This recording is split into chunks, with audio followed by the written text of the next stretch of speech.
So I'm just going to do a quick unedited video explaining a couple extra things on the body lift. First thing is the radiator and how to relocate it or get different hoses or whatever you need to do. So the first thing you need to understand is the radiator here.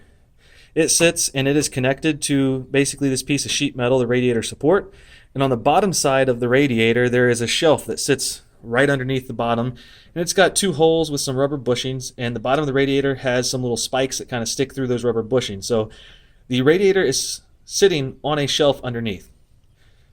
So as you lift the body, the radiator will sit a little bit higher, but the other end of that hose is connected to the engine.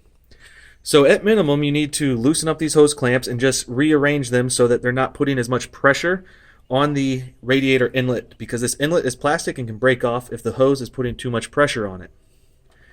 So if you don't do anything, what's going to end up happening is your radiator is not going to be sitting perfectly vertical in the engine bay. It's going to be tilted forward like that some, and the hoses might have a little bit of a kink in it. And I rode my truck for about 3 years like that and didn't really have any functional issues, but it just doesn't look clean and it's kind of flopping around in the engine bay, so it's not the best solution, but I never had any real functional issues with it. So to relocate the radiator, that's your first option of trying to address the way that it sits. But to relocate it is a little bit more difficult. So I'm going to go around to the driver's side, and I'm going to try and show you underneath the bumper. And I'm going to show you the shelf that I was talking about that it sits on. So I've got an off-road bumper in the way here, but if I snake my phone in here, you can see there's a piece of angle iron. That angle iron takes the place of where the shelf used to be. There you go. That's the bottom of the radiator. And so there used to be a sheet metal shelf right there, and I basically had to cut the lip off with the angle grinder, and then I welded on an additional piece of angle iron that had holes on it with the rubber bushings, and then the radiator just sits 2 inches lower. That takes a little bit of fabrication skill. I had to take the front bumper off to get access to it, but it does make it sit better in the engine bay.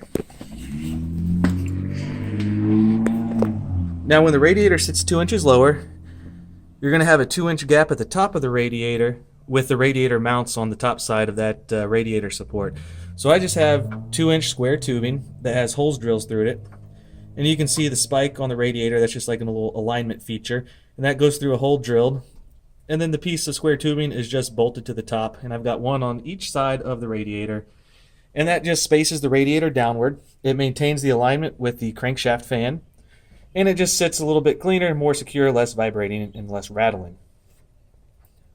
The other option, if you don't want to do that fabrication work, is to try and find a different hose. I don't know exactly which hose you can use or where you can find one, but I did read things on Club Xterra that people would essentially take off their regular radiator hose and then just go to AutoZone or Advanced Auto and ask to see the back wall of radiator hoses and try and find one that was a similar shape and curvature but maybe 2 inches long right about here. If you have a hose similar shape, similar angles, but a little bit longer on that straightaway section, you could probably rotate it and make it fit without putting stress on the radiator inlet. Now I'm just showing you this upper radiator hose because it's easier to see and get to, but there is a hose on the bottom that you also got to take into account. It's a little further down there. But since I don't know the specifics of what hoses you can use, you're going to have to try and use some ingenuity to find something that will work. The other option that people have also done is to take your existing hose and basically cut it where you need it to be a little bit longer. If you go ahead and cut your radiator hose and then say find a piece of tubing that is fitting the inner diameter of that hose, you can basically make an extension or a coupler. You're going to have 2 more hose clamps on each end of that, say, copper tubing or whatever, but you're basically just creating an inner sleeve that is going to be inside the radiator hose and allow it to be straight at the correct location and be a little bit longer, and that way it'll fit without putting too much stress on your radiator inlet. Now one more thing that I'm going to tell you about is something that I completely missed in my first body lift video. It's underneath the truck, and this is 4-wheel drive only, but if you crawl underneath the truck,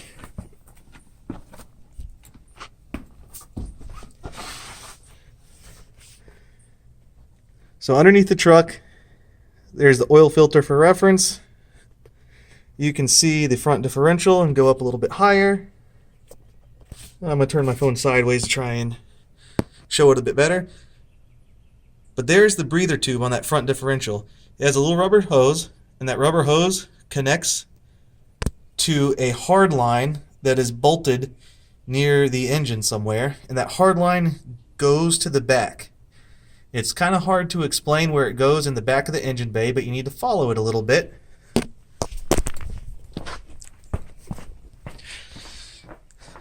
And now I'm going to show you inside the wheel well on the driver's side. This is that hard line I was talking about, and it actually snakes to the back behind the catalytic converters and behind the exhaust manifolds. And if you go inside that wheel well behind this piece of sheet metal, you can see there's some heat shields that are bolted to the body, basically on the underside of the floorboards where your feet and pedals would be. Now there was a bracket under there where that hard line was actually bolted to it, and I had that bolt removed so that I could do the body lift, because if you follow that hard line, it's connected to part of the body where kind of a heat shield bracket was, and it goes down to where the front differential is that is frame mounted.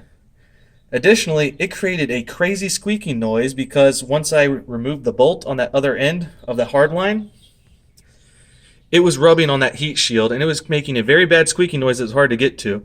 So I ended up just cutting that hard line a little bit shorter, and I'm going to have to add some fuel line to it to extend that breather hose up a little higher so it can't get mud or debris and stuff in it. But that is something else to consider when doing the body lift. I completely missed that. I did the body lift with a group of other people, so I'm thinking maybe one of them took that bolt out and remembered it, and I didn't never know about it. So make sure that you take a look at that before you start doing the body lift. So sorry for the rambling video here, but I just wanted to give some more detail since I had received some questions and some additional thoughts on body lifts. Thanks for watching.